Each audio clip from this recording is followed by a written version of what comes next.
maybe what I'll do is introduce the panelists, referring to this so you can read along. You can't hear me, pretty much. And by the time I get through that, probably our sound man will be here. But I thank you for cutting short your lunch a little bit. I'm anticipating a real sort of to and fro discussion.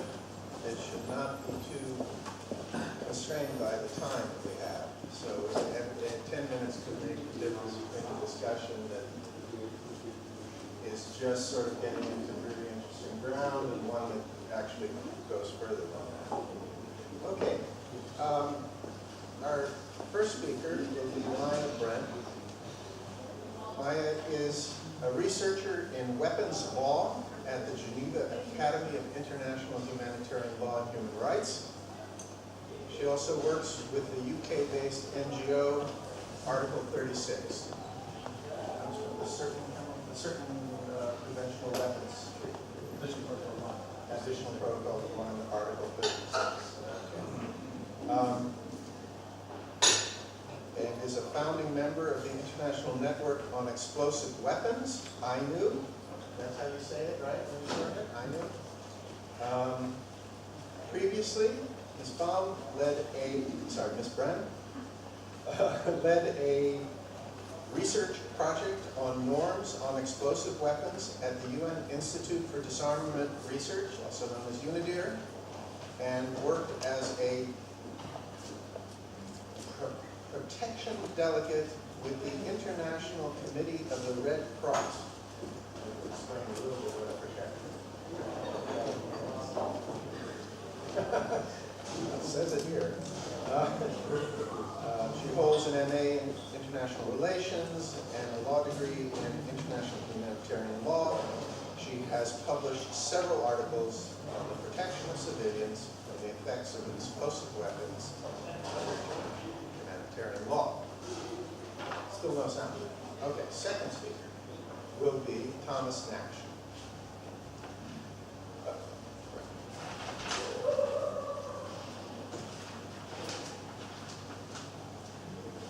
Thomas is director of Article 36, a UK-based NGO doing research, policy, and advocacy on the humanitarian impact of weapons.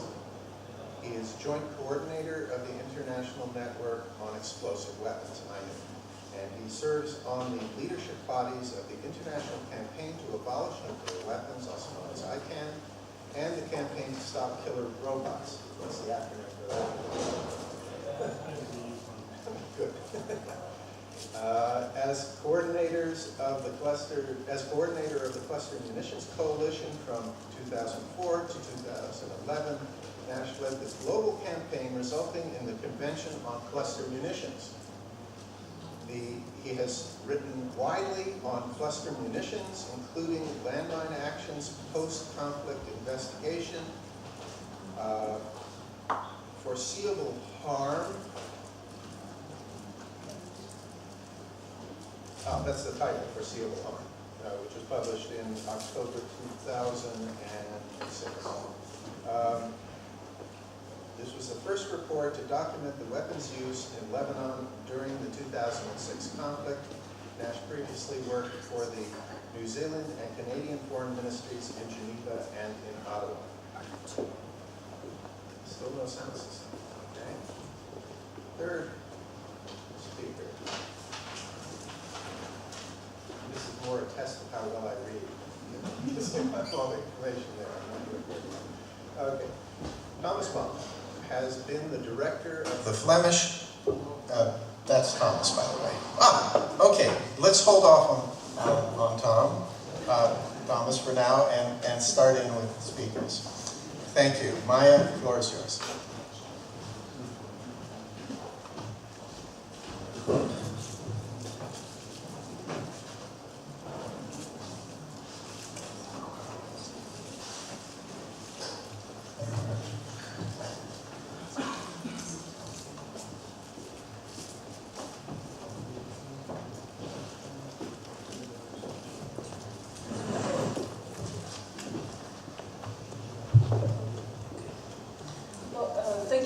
Thank you very much for inviting me to this very interesting conference.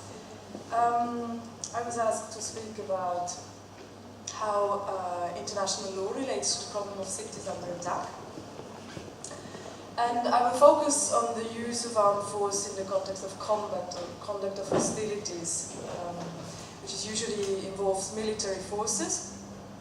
And I will not address the use of force for law enforcement purposes, but I think we should recognize that such use of force can also cause harm in cities and to cities, and it is often contested whether organized armed force is used for law enforcement or purposes or for the conduct of hostilities.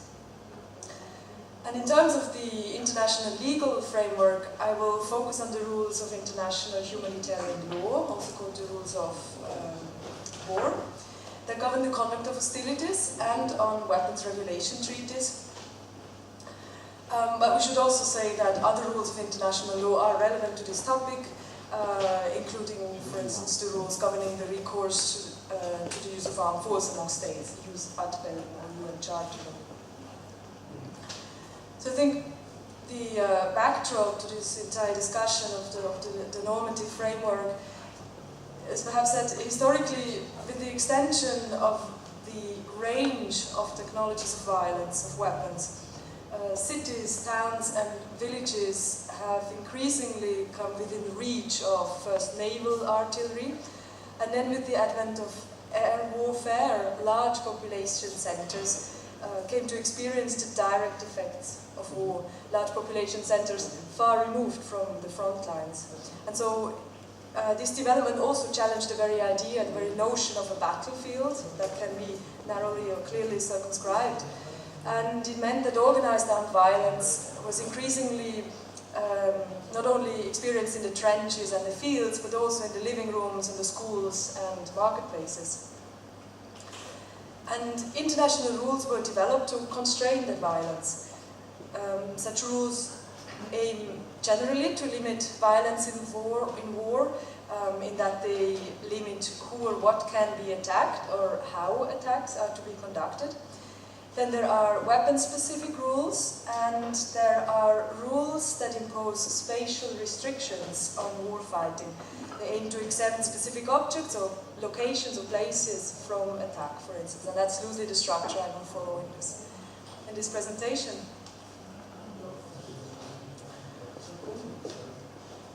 So I think you're all familiar with the basic rules on the conduct of hostilities, more or less. And of course, the cardinal principle is the principle of civilian protection. Under international humanitarian law, civilians must be protected from the dangers arising from military operations, and civilians and civilian objects must not be made the object of direct attack. And directly related to this rule is the principle of distinction. So in order to ensure respect for and protection of civilians, parties to an armed conflict at all times have to distinguish between civilians and combatants and between civilian objects and military objectives, and they may attack only the latter, combatants and military objectives. Military objectives are defined as those objects that by their nature, location, purpose or use make an effective contribution to military action and whose neutralization or destruction offers a definite military advantage. And I think, as Martin already mentioned this morning, certain objects that sustain life in the city, for instance, are particularly vulnerable to being seen as military objectives at one time or another in a war. And they are also vulnerable to being damaged incidentally to an attack on another military objective. So in addition to these general rules on civilian objects and military objectives, there are certain objects that are specially protected, including works of art, historic monuments, or places of worship that constitute the cultural and spiritual heritage of peoples. I'm not going into this in more detail, but just so that is noted. Now, flowing from the rule on distinction is the prohibition on indiscriminate attacks. an indiscriminate attack is one that is not directed at a specific military objective, one that deploys a weapon that cannot be so directed, or a weapon whose effects cannot be limited as required. And one example, a specific example of an indiscriminate attack is area bombardment. And area bombardment is explicitly prohibited under the law. It is defined as an attack by bombardment by any method or means which treats as a single military objective a number of clearly separated and distinct military objectives located in a city, town, village, or other area containing a similar concentration of civilians or civilian objects. So here we have an explicit mention of the city as a location that contains concentrations of civilians and civilian objects. And so because of this density and the presence of civilians and civilian objects in the immediate vicinity of military objectives, there is this extreme risk of affecting civilians when military objectives are attacked. So we have this prohibition on area bombardment, but you also see in the way that it is formulated that, in fact, the consideration whether a military objective is clearly separate and distinct is also a function of the weapons at the disposal of the attacker. And that is a significant weakness, you could say, in the constraining force of this prohibition, because if you only have weapons that can only generally be launched at an area of hundreds of square meters, then perhaps you can say that several military objectives could not be attacked separately. So that, yeah. Another rule that is frequently mentioned in relation to the protection of civilians from the conduct of hostilities is the rule on proportionality. It prohibits disproportionate attacks. It is attacks where the expected civilian harm would be excessive in the relation to the concrete and direct military advantage anticipated from an attack.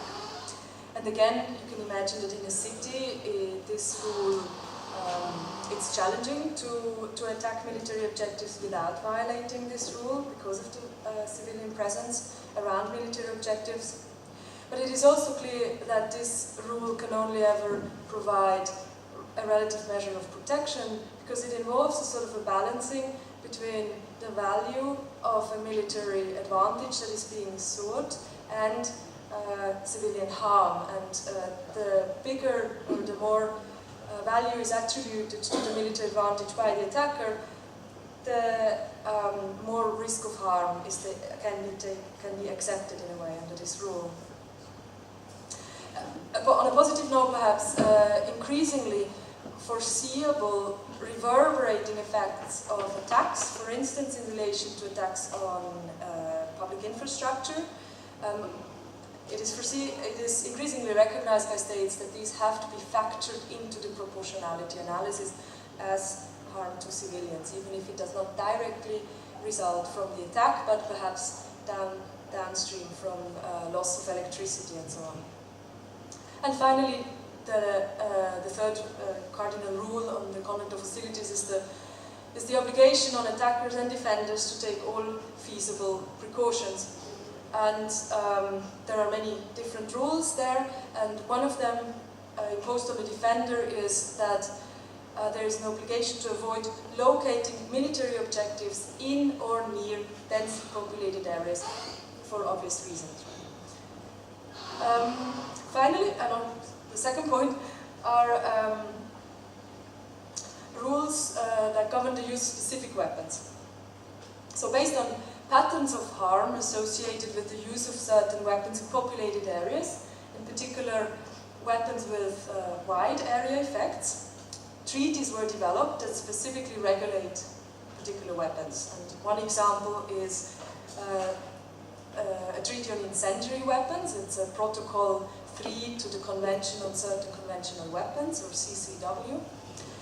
And that protocol prohibits, in all circumstances, to make any military objective located within a concentration of civilians the object of attack by air-delivered incendiary weapons.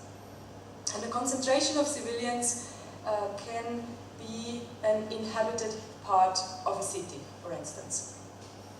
A second example is Protocol 2, amended Protocol 2 to the CCW, which restricts the use of mines, booby traps and improvised explosive devices, certain mines, booby traps, in populated areas. So here it is prohibited to use these weapons in any city, town or village or other area containing a similar concentration of civilians, in which combat between ground forces is not taking place or does not appear to be imminent, and then under certain conditions. There are a few exceptions to this rule. Of course, there are other weapon regulation treaties that do not mention cities or other populated areas because they institute complete bans on a weapon, such as the Convention on Cluster Munitions. But it is at least in part because of the wide area effects of cluster munitions and the extreme risk of, or the high risk of civilian harm and the risk of this harm amounting to an indiscriminate attack when these weapons are used in a populated area, that this ban was agreed upon.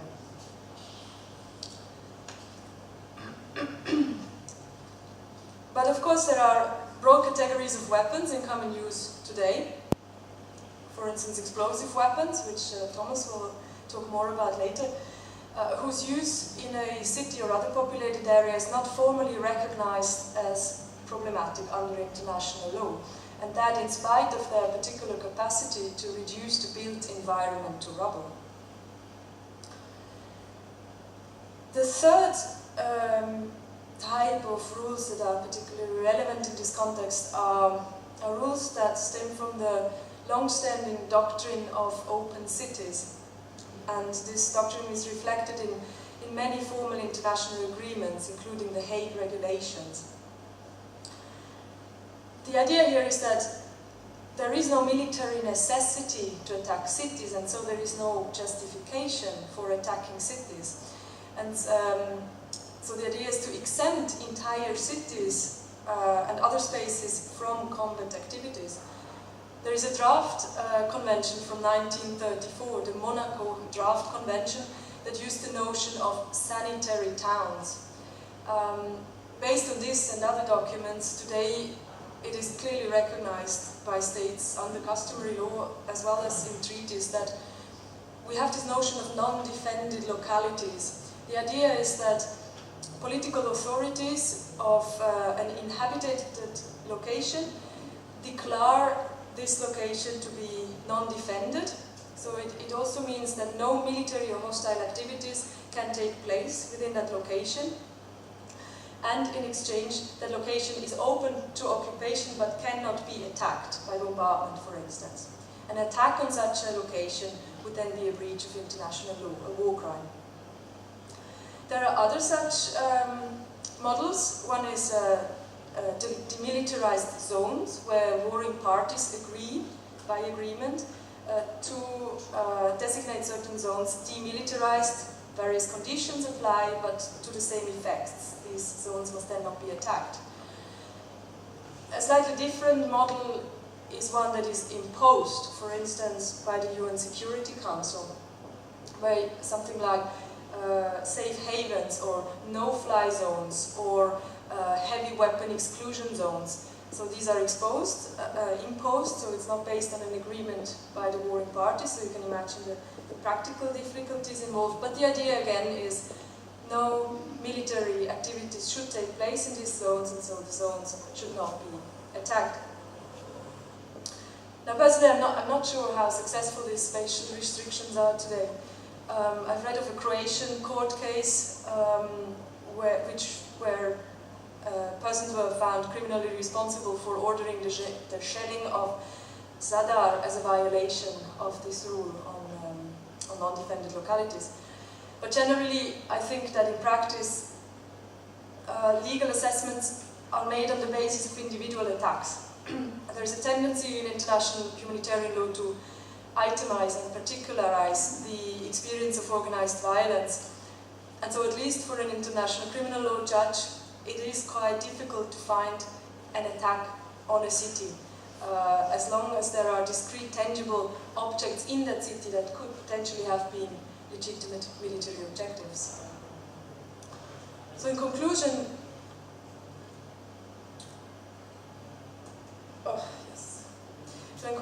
I think I'd like to say that there have been positive normative developments at the international level. Historically, we see a trend away from the type of area bombardment that we witnessed shortly before and during World War II and then afterwards in Southeast Asia, for example. Area bombardment of this type is prohibited. But there are at least two challenges, I think, today with this.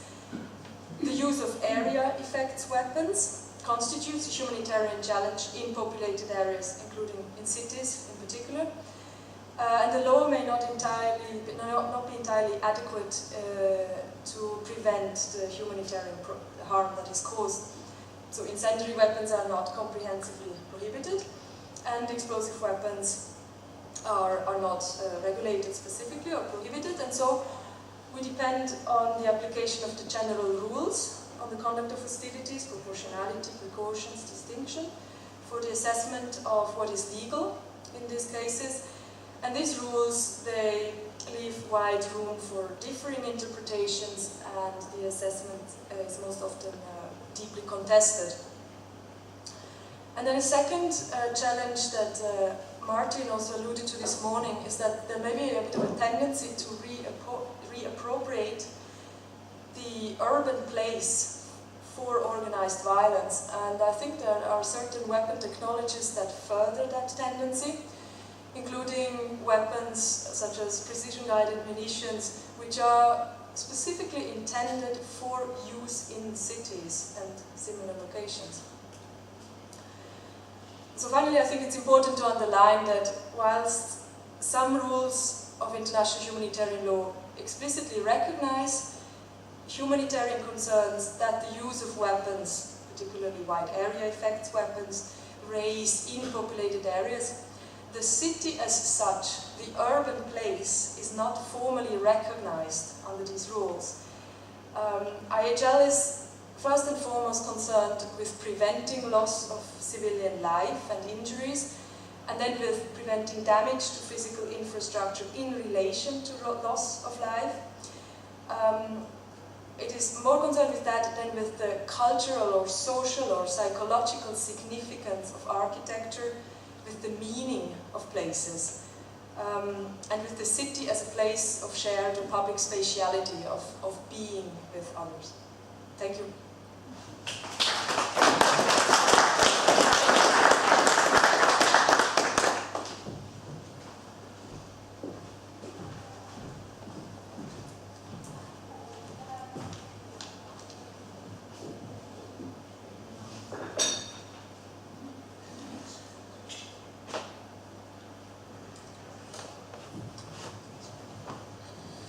Okay, thanks William, and thank you again to the organisers of this conference for inviting me to speak to you today. I want to say at the beginning that I personally found the testimonies this morning from here in Ypres, from Gaza, from Germany, from Spain, very, very moving and quite emotional, and I just wanted to pay tribute to those that have made those testimonies, because I think it is important to hear those things for all of us working in whatever we work in, whether it's politics or law or whatever it is. So I wanted to just reflect on that a bit. I guess one of the things that strikes me from Maya's presentation just now is that international law is reasonably vague, open to widely varying interpretations, and I think even in extreme cases, it's sometimes going to be contested whether a violation of the law has taken place or not. People will argue both ways. And as a result of this, and for other sort of wider geopolitical reasons, there really is very little follow-up on what most of us would consider, I think, to be violations of international law. Some actions have been subject to legal scrutiny. The International Criminal Tribunal for the former Yugoslavia which was mentioned earlier, is an example of this, and Maya and others have written about that in relation to the bombing and bombardment of populated areas. But overall, I think we should be upfront that really there is very little accountability and very little legal scrutiny internationally. And I think this inadequacy of legal scrutiny over what I think most would consider unacceptable actions in conflict, I think that's a good reason why new cross-cutting normative standards are required on the use of certain types of weapons or the use of certain practices in armed conflict. And today I want to talk about one of those areas of work that's being undertaken, and that's in relation to the use of explosive weapons in populated areas, the bombing and bombardment of towns and cities, which really is what we've been hearing about over the course of today. In 2011, a number of organizations, non-governmental organizations that are active in post-conflict reconstruction, humanitarian aid, protection, came together to try to confront this ongoing challenge of bombing and bombardment of cities and the effect that it has on civilians. Well-known NGOs such as Save the Children, Human Rights Watch, Oxfam, big NGOs with a kind of practical presence around the world in conflict areas, as well as a number of others. And they established this international network on explosive weapons, which is a coalition of NGOs working internationally to try and put this problem squarely on the map and try to elicit some kind of response politically from governments so that we can prevent it from happening in the future. So I'm just going to go through this basic problem as we frame it and then hand over to the next speaker.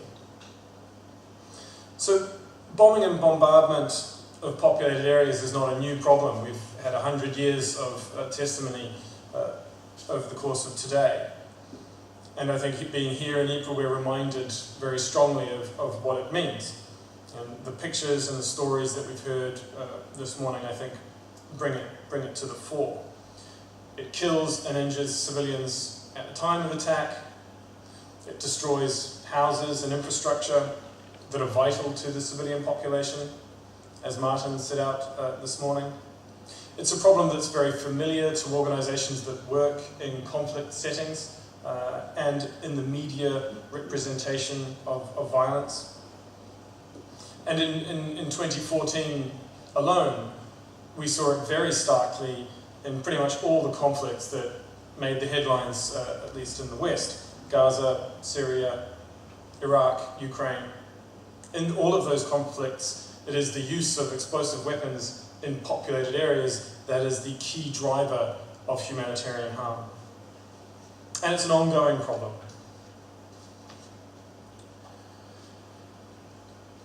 I'd say despite this ongoing harm, I want to pick up on a point that Maya just briefly touched on, that I think we can identify a broad trajectory since World War II that is towards better civilian protection.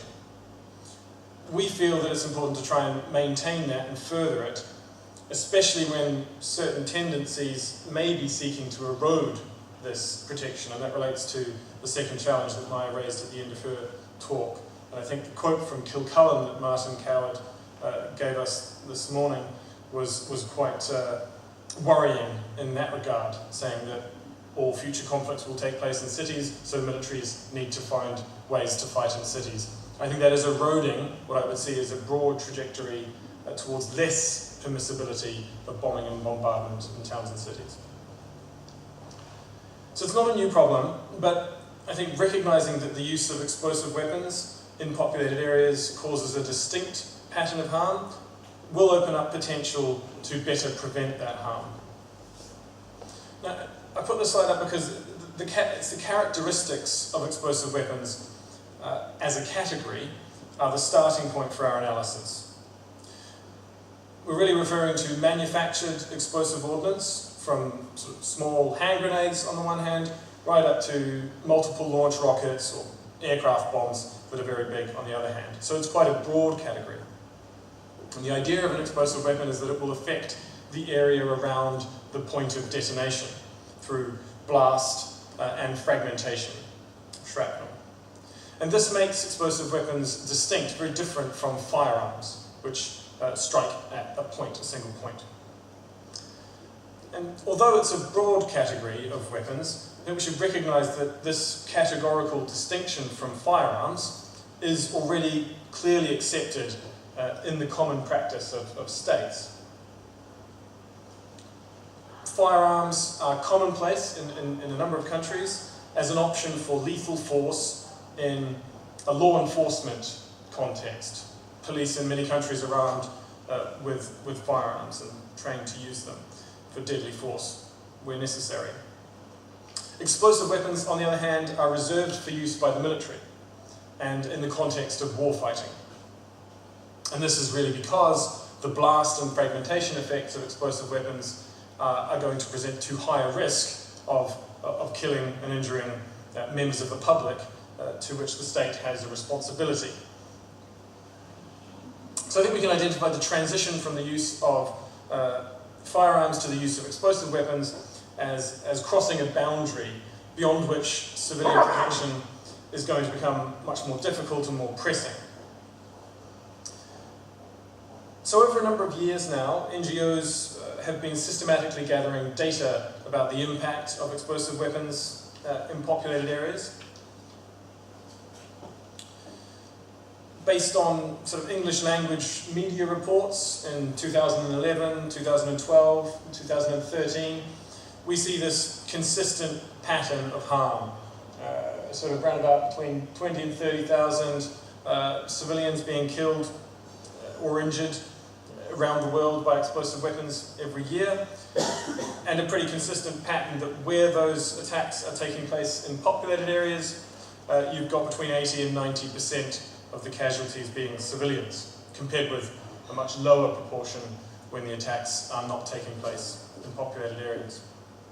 So there's a consistent pattern that we can see of elevated harm when explosive weapons are used in towns and cities and villages. So data such as this, I think, provides an important perspective on the issues that we're talking about. But I think it's important, as we did this morning, to remember that these numbers reflect real human experiences. And this is a picture of a man called Ali Shiba with his son, who I met in Libya in 2011, just towards the end of the conflict there. He's a carpenter from Misrata, and his son, his eldest son, who was 12, was killed in a strike, a Grad rocket strike on their area in June in 2011. His wife was also very badly injured in that strike. And this is his son, who was born the day before the attack. They survived. And the parents named him Ibrahim after the son who was killed the day before in the rocket strike. I think we should also remember, when we look at the numbers of those people being injured, that these people, in many cases, are going to need long-term assistance that is extremely important and meaningful for them. And I think in all contexts, when we're talking about the impact of weapons and violence, we need to remember the rights of the victims. So these statistics that I drew on earlier, and these experiences of individuals, I think should remind us also of the importance of documentation of casualties. These are names of people and their experiences. It is crucial, I think, to pay much more attention to the documentation of impact. But in addition to these direct deaths and injuries, I think as Martin drew attention to this morning, the use of explosive weapons in populated areas also causes much wider problems. It causes displacement. Save the Children has documented this in the context of the conflict in Syria, where almost every person that they have interviewed going across the borders to flee has noted that it's the bombing and bombardment of their homes and their towns that is causing them to leave. It also damages schools, housing, water and sanitation systems, and all of this causes longer-term harm and exacerbates the suffering of conflict. the International Committee of the Red Cross published a study a couple of years ago called Healthcare in Danger. And this study identified the use of explosive weapons as the leading cause of damage and disruption to healthcare facilities and healthcare provision. So this all sort of, I think, indicates a very clear sense that the use of explosive weapons in general in populated areas is deeply problematic. But I want to spend a couple of minutes just on the use of heavy explosive weapons that have wide area effects. And because I think this is a particular concern and which is being focused on.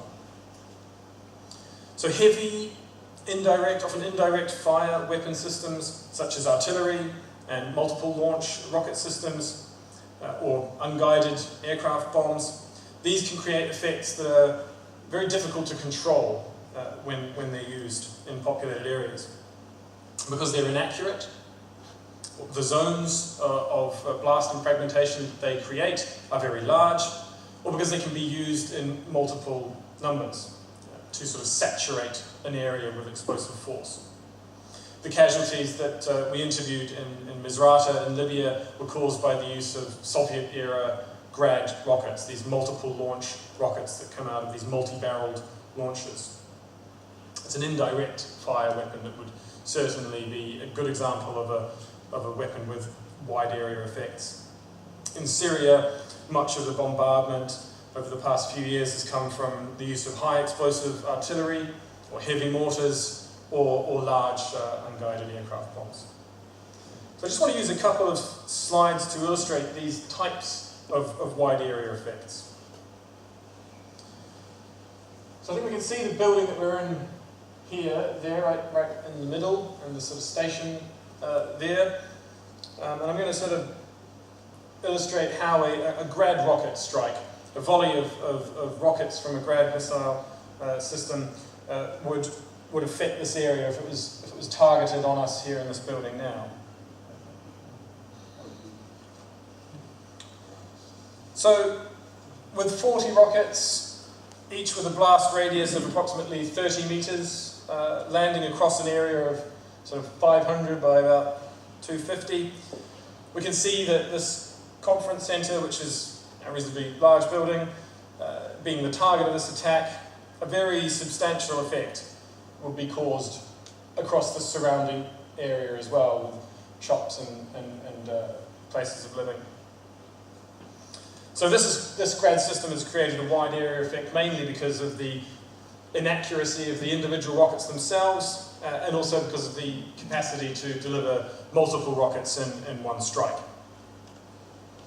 Other weapons, such as the OFAB 250-270 aircraft bomb that's been used quite widely in urban areas of Syria, they pose a threat because of their sort of general inaccuracy and also the large blast radius of these weapons. Here's one of those dropped on us here.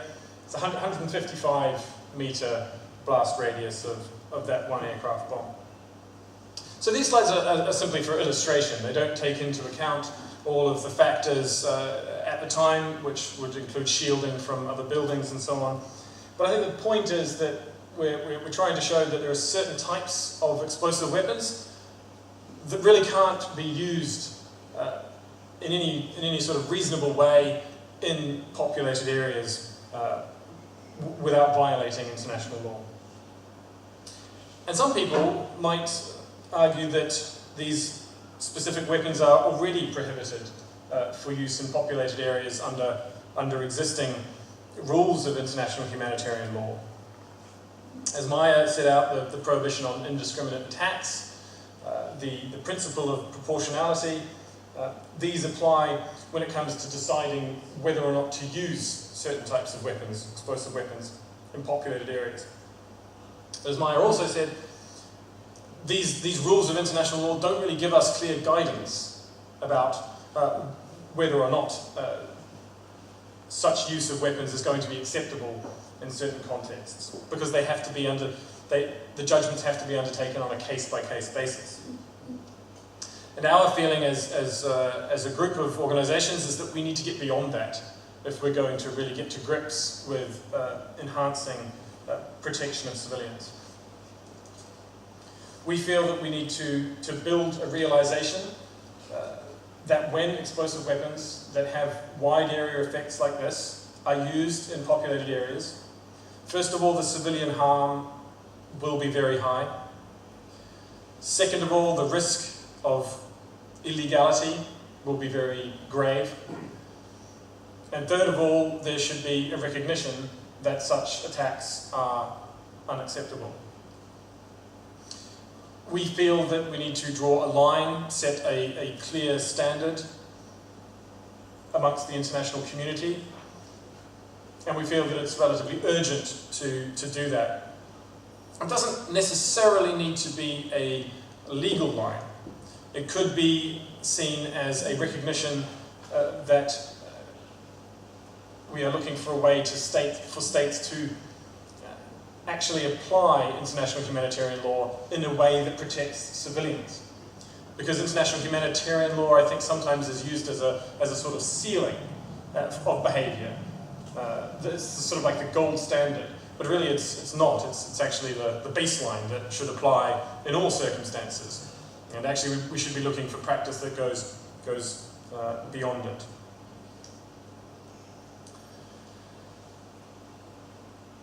I just want to briefly touch upon incendiary weapons, because I think when talking about the wide area effects of explosive weapons, there's clearly a link with the impact of incendiary weapons, which Holger talked about this morning. These are not considered explosive weapons as such, although certain explosive weapons do also have a secondary incendiary effect.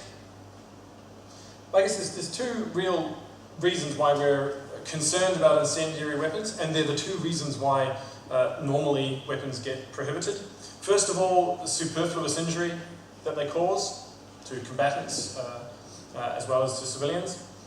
Holger was talking about throwing bits of phosphorus into the river and then still burning. When white phosphorus was used in Fallujah, the doctors who were treating patients reported that when they took off the bandages of the people who had been burned by white phosphorus to treat them and to clean their wounds, the wounds would reignite upon contact with the air. It's extremely difficult to treat such wounds, and if you can think of the sort of cruelty of that, it's pretty devastating. The second reason is, of course, the indiscriminate effects, the very wide area effects that they can have, causing fire that can spread very widely, and the effects of which are almost impossible to control. And as Maya noted, the existing rules around incendiary weapons are really not adequate.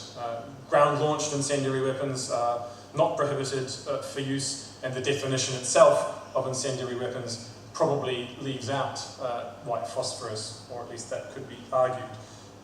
So our feeling is that these weapons, incendiary weapons, should simply be prohibited for use.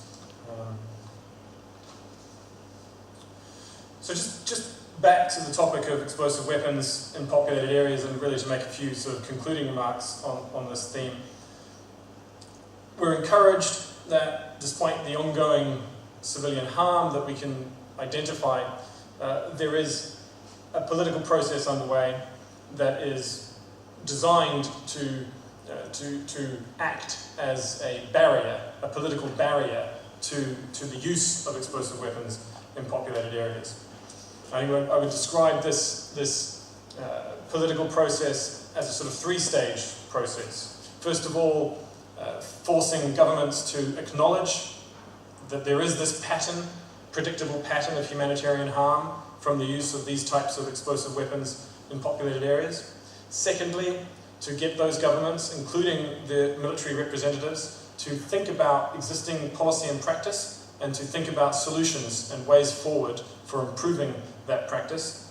And thirdly, to delineate some clear standard internationally of behaviour that will prevent this harm from taking place in the future. We are, I would say, at the beginning of the second phase, the discussion phase. We've had around 40 countries explicitly noting including at the Security Council debates on protection of civilians, that this is a specific problem, explosive weapons in populated areas. And we're now in a sort of expert process of meetings with states talking about how they can improve their policy and moving towards a political statement, a political declaration internationally around restricting the use of explosive weapons in populated areas. Our feeling is that such a political declaration would be able to be used as a standard by which to measure behaviour more clearly, much more clearly than the sort of vague, open to interpretation rules of international humanitarian law. We want states to say the use of these types of explosive weapons in populated areas should not happen because of this harm. And we want them to say that very clearly at a political level, and then we can measure their behaviour against it, and the behaviour of other states, even if they don't join this standard. I think the voices of cities in this process can be very important in developing such a standard, because it relates in many ways to the welfare of citizens, people in cities. And so I'm pleased to have been able to come today and to speak to you about this. I'll close there. Thank you very much.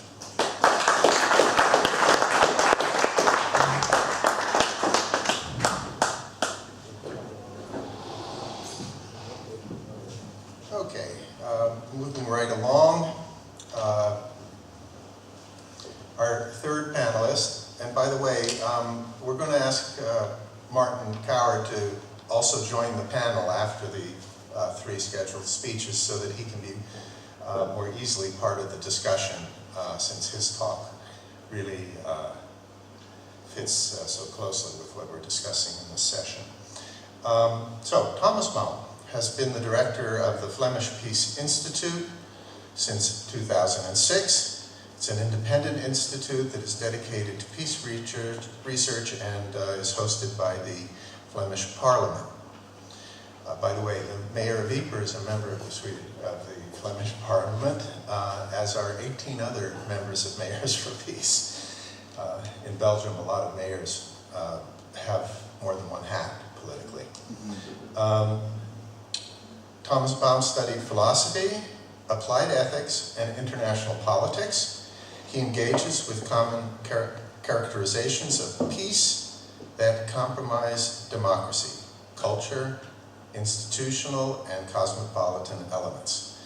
From the perspective of, from this perspective, he reflects not only on war and peace, but also on the relations between the local and the global, ideals and reality, morality and politics.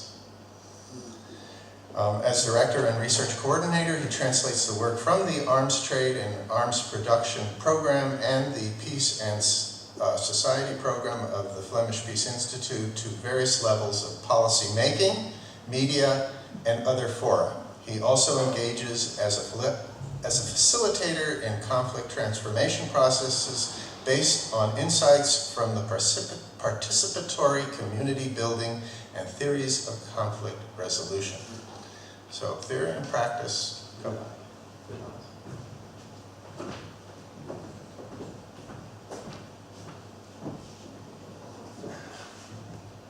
This was the whole of my CV, so thank you for that. Honored guests, ladies and gentlemen, I work for the Flemish Peace Institute. We do mostly arms control, but a very specific niche in arms control, which is export control. So it's a kind of a special, sometimes an undesired child of arms control. And we also work a lot around commemoration policy. So I'm very happy to see that the city of Ypres takes this commemoration issue to heart and also makes this an actual debate possible on arms control. So I feel very much at home and very pleased to be invited. Thank you for that. I was asked to give some reflections on the following theme, and I will read it out because it's important. A policy of new standards to create better laws for the protection of cities, and how to achieve compliance, and can local authorities play a role? That's not an easy task, but I'll see what I can do. I have to warn you, I'm a philosopher, so I might digress a bit, but I'll end in a point. So imagine life in Ypres 50 years from now, 2065, 150 years after the chemical attacks that occurred here in Langemark nearby. But nobody really remembers this. Europe is in the throes of an armed conflict, and Ypres, like many other cities, is groaning under repeated attacks of drones and killer robots. Citizens are at their wits' end because of the invisible finger that can pull a trigger anytime. Collateral damage has become the rule rather than the exception. The number of civilian casualties is huge, higher than during World War I. So new technologies have at that point created such a distance that humanity, or the idea of reciprocity, feelings of empathy, seem to have perished altogether. So this is a doom scenario. And doom scenarios are bad counselors, as they are likely to give rise to fatalism, fear. They can even have paralyzing effects. They're disempowering in the end, maybe. But they can also serve as a catalyst for thinking things through. And I think everybody here was capable of imagining what I was sketching. And in fact, elements of this scenario are already a reality today in countries such as Yemen, Somalia, or Pakistan. And I think we can all agree that these scenarios should be avoided. Now, there are three ways of coping with this problem posed by new technology, I think. Firstly, we can threaten the other side. We can threaten other warring parties using new technologies for warfare with something like retaliatory action from our part. It goes like this: if you do this, we will do the same, or even worse. Ultimately, this approach is not very productive in creating security or safety. With some willingness, we can call utterances of these threats normative behavior. But in essence, they remain laws of the jungle. It was mentioned already, the law of the jungle is not really a good law. So threats are, in my view, not sustainable norms. They're norms, okay, but they're not sustainable. Secondly, we can try to broker a bilateral deal, much in the way we make a contract with someone. So don't use this technology on us, but it's none of our business if you use it to someone else. It's obvious that this is also not a very sustainable normative framework. So I think multilateral agreements are needed to contain the effects of current innovations in warfare and ensuing inhumane consequences. And this brings me to a third option. So multilateral agreements in the sphere of public international law, and the specialists have already explained to us what that means. So it's internationally agreed upon norms, and they do not always entertain universal support. The support is big enough to consider it relevant. So we have three options: threats, contracts, or some multilateral agreements with a view on a common public good that is articulated. I'm in favor of the last example, so I'll develop that further. So there's a lot of public international law that is already in effect. We heard it, and we should be clear that some normative frames perform better than others. I will discuss this later on. But we should be aware that the roots of international agreement regulating the conduct of warring parties go back a long way in history. It seems at the one hand to be intrinsic to human nature to engage in conflict, to be very cruel in such conflict sometimes. But there is also a clear understanding that such cruelty goes against existing norms and values, and that this sensitivity is accompanied by a will, sometimes even an urge, to agree on ground rules in some way or another. So excesses are not inevitable, and they can be current by norms. As technology is man-made, it only impacts when used by people. So warfare and the use of violence are by no means automatic processes that are by default beyond our control. This is an important assumption that I make. And even so-called killer robots are controlled. To my mind, the main idea should be that people should take responsibility for the use of all these things and should be held accountable. And this can be done on the basis of international law, and especially international humanitarian law, I think. This law is, however, not natural, nor was it enacted by God. It's typically a human thing, so people wield influence and they can regulate behavior. Now, over time, social rules, cultural models have determined how states and soldiers wage war. And the notions of chivalry, remember them, codes of conduct, they are as old as war itself. The ancient Greeks, for example, already had agreements about truces for burying the dead. Such notions developed independently from cultures widely around the world. Samurais had it, European knights had it, Native American tribes had it. There's some shared common denominator in that respect. It consists mainly in protecting the innocent, having a fight man to man, something like that. I'm not a fan, I'm just explaining it exists. So this example indicates that a specific rhetoric and a specific practice exists in that area. And it was found, I would call it on the basis of a shared humanity, the shared ethics and recognition, also reciprocity. The thing that I think is most in danger nowadays is this idea of reciprocity, which always was constitutive for international humanitarian law. We can go into that in the discussion. Of course, adherence was low, but the idea was at least there and alive. Now, as continents and states increasingly connected through economic and cultural interaction, the rules of war also became increasingly transnational and global. And this evolution culminated, it was already mentioned, in the Geneva Conventions, the first of which was signed in 1864. These conventions were signed by a large number of countries. They transposed general principles such as humanity into clear rules about basic rights of prisoners of war and humanitarian protection of injured soldiers and civilians in times of war. It was a group of non-affiliated civilians who joined forces in what today would be called an NGO, and which would go on to become the International Red Cross.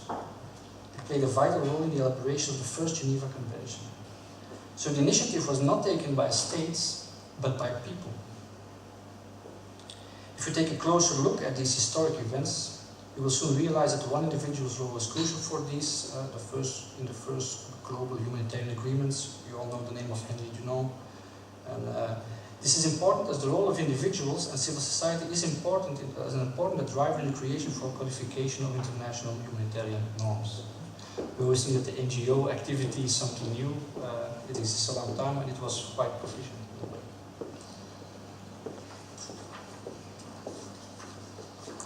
Now the process of the Geneva Conventions continued in the 20th century with additional treaties. You all know that. Other treaties were made, and I will just name a few because they were already mentioned. The Chemical Weapons Convention 92, the Mine Ban Treaty 1997, Convention of Cluster Munitions of 2008. Now these conventions define specific rules about the use of certain types of controversial weapons, always placing respect for humanity at the center of attention. The main criterion in this framework is that when weapons are used in warfare, one must always be able to distinguish between hostile combatants, non-combatants. And I think it is a solid global reference framework, and we should keep it alive. It should be mentioned. I think one of the main maintenance tasks of entertaining or maintaining international humanitarian law is just to always say and keep saying when it gets breached. I think the speech on Gaza this morning showed a real lacuna there. So how are these new international norms created? This is a question. And how are successful new norms elaborated? So we must find an answer to this question if we want to devise a strategy to introduce specific norms, for example, for the protection of cities. I think the objective is to first foster some kind of moral appeal, which is then transposed into norms and rules. I will explain this process by introducing various stakeholders involved in the development of new norms, and then some enabling circumstances. The actors are states, civil society, and individuals, clear? And I think the enabling circumstances would be something like momentum and context. Now let's start with the role of states. States, small ones, as well as middle and great powers, played a crucial role in the attempts in the 19th and the beginning of the 20th century to set the first international norms regarding humanity in war. Apart from the Geneva Conventions, the Hague Conventions of 1999 and 1907 are good examples. Let me emphasize, it was already said by Martin this morning, that the Hague Conventions, under the Hague Conventions, the destruction of property of municipalities is forbidden already. Now, insofar as the involvement of states is concerned in the elaboration of international norms in the second half of the 20th century, we must distinguish between the large, powerful countries and smaller states. Until the end of the Cold War, the smaller states did not have much margin to act. They were essentially crushed between two large camps, in the East and the West, that behaved in a contractual fashion. Now, rules were set out between these two sides, but usually they were limited to unilateral threats, or in some cases exclusive pacts. An example that comes to mind is the Treaty on the Non-Proliferation of Nuclear Weapons, which ultimately is not the best example of an international norm. It's merely a contract designed to maintain the power relationships, the power balance, nor does it have a normative effect, largely because the process mainly focused on interests and not on moral discourse. Something that is changed by the new humanitarian approach to nuclear disarmament, mainly by smaller states, which I would applaud in a way. I know people disagree, but I think it's a valid approach. I don't think it will be successful, but it's a valid approach, normative. Now, after the Cold War, smaller states got much more leeway. There was much more room for improvement, and they did not rely on military or economic supremacy, but on normative power, which combined conviction, good practice, and well-thought-out branding of some examples. A good example there is Norway's role during the 2007 Oslo process, which resulted in the Convention on Cluster Munition. This convention is much more powerful normative instrument than the Non-Proliferation Treaty, for example, I would say. It establishes a full ban on cluster munition. On a side note, however, this alternative process, under the impetus of smaller states, means that the large players tend to adopt a rather reluctant stance.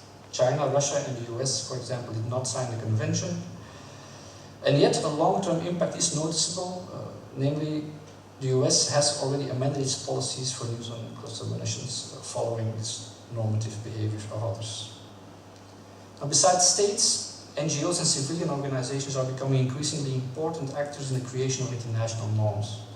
They join forces in specific campaigns, for example by the type of weapon, and lobby to put this on the political agenda by mobilizing public opinion about a certain topic and collaborating with states. Very important.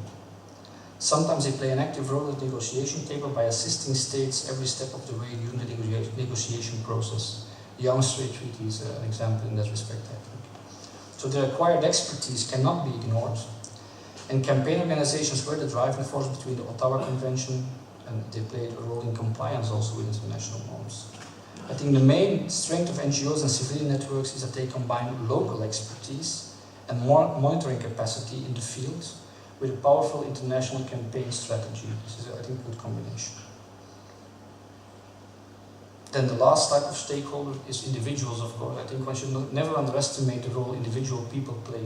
Dunant was an example that I gave. Ambassador Kongstad for the Convention of Cluster Munition in Norway is another example. So people, the work of people matters. Take it as an encouragement. So we have agency for establishing norms at the state level, civil society level, or community level, and individual level. And I think there's much possibilities there. But elements of the status quo should be accounted for. It's important to understand the role of certain weapons in a strategic context in order to lobby in a good way. So the military context determines the scope for initiatives. How large are arsenals? What is the strategic use? And I think, for example, the mutually assured destruction doctrine, however mad, prevented the establishment of real normative rules when drawing up on the Non-Proliferation Treaty. I think even today, the conditions for normative action there, if you take the assumption that this mutually assured destruction should still work, you cannot advance. And also, as long as military nuclear planning is part of NATO strategy, there's not much room for improvement. So you have to really be aware of this context. I think that the crucial task is to move things from the military security sphere into a political public sphere. This is always a task one has to aim for, to be able to discuss things. I'll skip a bit because... So, all in all, I would say that the dynamics in which international rules are established offer a relative positive trajectory, especially since the end of the Cold War. Smaller states and individual organizations, individuals were largely successful. Of course, international rules once obtained are not a given. They should be maintained. I already explained it. So when banning a specific type of arms, such as chemical weapons, you create a taboo, but you should make sure that the taboo is kept alive, is well in the minds of people. But I think specifically the chemical weapons problematic has risen to a real substantial taboo. And then, for example, also the prize for the OPCW, the Nobel Peace Prize, has enforced the activity people working on that taboo. So I think it's a good combination, and it created momentum. I think the existence of the OPCW already as a recognized partner of big powers allowed for a window of opportunity to do something practical in the field.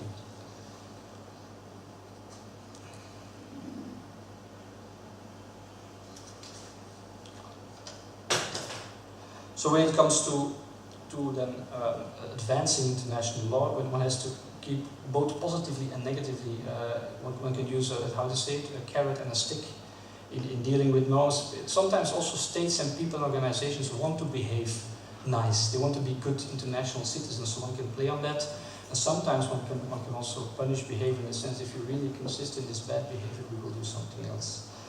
So now we have to try to understand where international norms come from, how they are established, and what influences compliance. So we especially focus today on whether additional norms and legislations are needed to protect cities. Urban areas, as we heard this morning, are still the first to suffer during wartime. Now, whether conventional weapons or weapons of mass destruction are used, they both cause a large number of casualties. So I welcome the extension of the agenda to conventional weapons and not only going for weapons of mass destruction. So, should one consider more specific norms codified in the form of international legislation which safeguard cities in times of war? I'm afraid the answer to this question is anything but simple, because intrinsically and intuitively speaking, the obvious answer is yes, of course. Civilians in urban areas should and must never be targets in any way or form. And I can only endorse the notion that the city should not be a target in war. In view of the strategic relevance of cities, in essence this amounts to a call to solve conflicts without violence and to ban armed violence altogether, or war altogether. It's smart, but it also takes a burden. Again, I endorse it, but with some reservation as to practical implementation.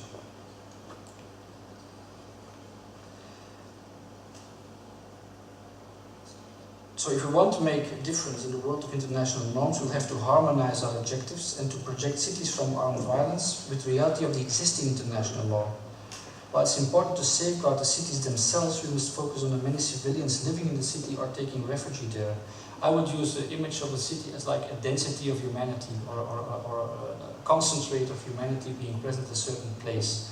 And I think that the distinction that applies in classic international humanitarian law offers enough leverage points in order to deal with that. So I might disagree with former speakers on that, but we can discuss.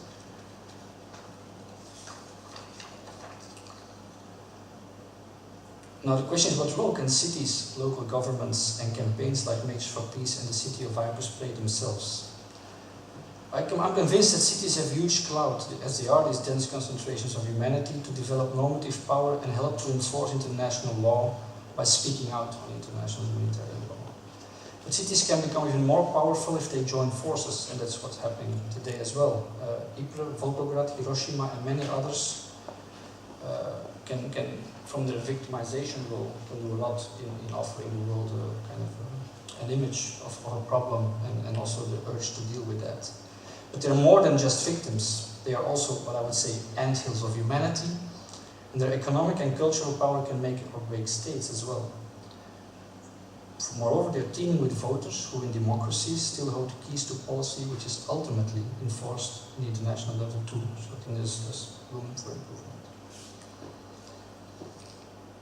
As I already mentioned, and I'm concluding, international norms in warfare are as old as war itself, and the instruments of violence, the context, the technological progress, the number of people living in cities are constantly changing.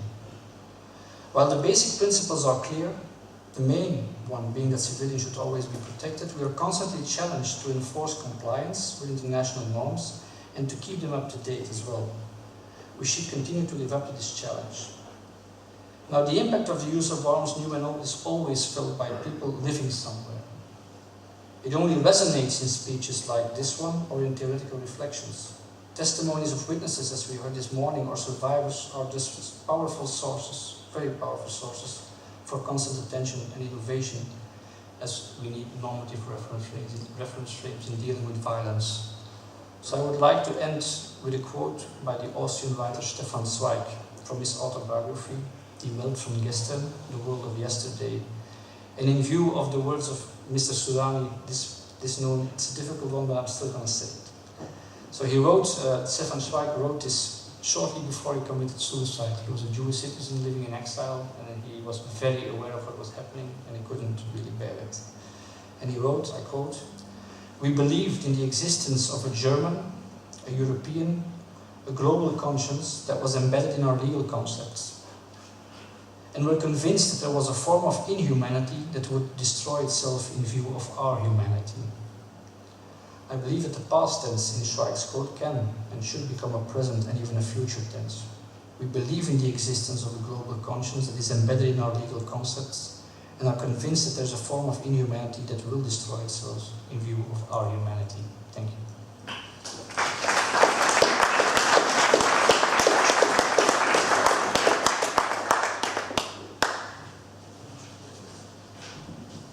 I want to thank all the speakers, and let's invite them up onto the stage.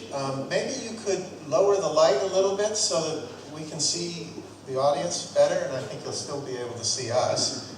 We won't be in total darkness. I did actually not take advantage of the 10-minute introduction that I was allowed in this photograph. And what I'd like to do is use it to read out with you the draft Cities Are Not Targets declaration, just so that that's resonating a little bit in your mind as this discussion proceeds. And when we come back to it later, you can think about, well, to what degree was what's in here reinforced by what we discussed, and to what degree does it perhaps suggest that some modifications need to be made? Because as I want to be clear, this is a working document. It's an internal document of Mayors for Peace.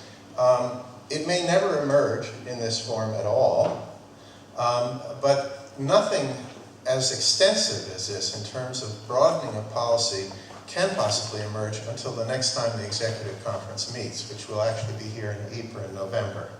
So we're talking about a process of consultation and development, and we're just at the beginning of it. So I hope I can read this. Maybe I want the lights back up again. Could you put that light on? Thank you. Throughout history, cities have been the crucibles of civilization, as the word itself suggests. The mayors and other civic leaders have a responsibility to protect and develop their city's heritage, which inspires the pride of their citizens. Warfare has been an ever-present threat to what is accomplished in cities. It alarms us that the notion that cities are legitimate battlefields appears to be gaining ever wider acceptance. We aim to decisively reverse that trend. We select as our starting point, the use of wide area impact weapons, more specifically explosives and incendiary devices, as casualty figures show that these two types of weapons have the greatest impact on cities and on their citizens. The cumulative effect on a city of massive or prolonged use of explosives and incendiaries can be comparable to a weapon of mass destruction. Indeed, it was such carpet bombing and firebombing in World War II which engendered the moral turpitude whereby the use of the new atomic bombs was viewed as simply a more efficient means to the same end. This assumes there is an Ypres declaration with regard to nuclear weapons. We shall see about that. But this cites the impact of explosions and fires in Hiroshima and Nagasaki, takes as self-evident the illegality of nuclear weapons being used against cities, and focuses on stigmatizing the threat of use of nuclear weapons against cities as a threat to the peace, per Chapter 7 of the UN Charter. Regrettably, when it comes to conventional explosive and incendiary weapons, priority must be accorded to stigmatizing use in cities. In other words, we're not talking about trying to address the threat to use conventional weapons in cities, because that's a bit abstract. By challenging current practices in urban warfare in this way, we hope to significantly diminish the impact of the scourge of war upon cities. We have reason to believe that this approach will, in time, also diminish the use of explosive force by terrorists. In this work, we will join forces with the organizations specializing in international humanitarian law. To that end, Mayors for Peace intends to play an active role in the international network on explosive weapons. clear and unambiguous determinations on the illegality of the use of explosive and incendiary weapons in urban warfare are essential. Without them, military planners can continue to assert that military necessity trumps humanitarian concerns, and national leaders will be reluctant to countermand them. We believe that the political clout of city leaders can serve as a counterbalance, motivating national leaders to listen more attentively to the cogent arguments advanced by experts in international humanitarian law who accord priority to protecting non-military infrastructure and combatants, not least cities and their citizens. It says i.e. citizens. Mayors for Peace will speak out whenever cities come under military or terrorist attack using such weapons. No exceptions will be made in calling perpetrators to account or in expressing solidarity with citizens. Care will be taken to ensure that allegations are based on fact, and where there is uncertainty, that will be acknowledged. We aim to become a reliable and timely point of reference for those who seek a principled perspective on the conduct of ongoing military action. I should probably say urban action there. We will use the City Hall bully pulpit to educate our publics and the public media that cities must not be turned into battlegrounds. Hardly a day goes by without a newscast opening with a dramatic picture of a large explosion in the midst of a populated area. I would point out we have one right there ourselves. But I think in this context it's clear that that's not acceptable. More often than not, there is no further reportage on the actual human impact of that explosion. City leaders can challenge this callous coverage. Such images should only be used when accompanied by commentary on the probable criminal nature of such an attack. In a highly urbanized world, challenging the way warfare is conducted in cities implicitly challenges warfare itself. I think that was a point you just made. While this is not the immediate objective of the Cities Are Not Targets campaign, it is a topic upon which debate ought to be encouraged. Far too often, nations resort to war long before all the opportunities for peaceful settlement of dispute have been exhausted. Far too often, wars are started without the consideration of the terrible toll cities may end up paying. Cities should and can be a moderating force in emerging conflicts. Even in peacetime, military preparations for war take a toll on cities. Precious resources needed to sustain the cities are squandered on military procurements and maintaining large standing armies. This is particularly true when an arms race dynamic develops in a region, or worse still, globally. Cross-border solidarity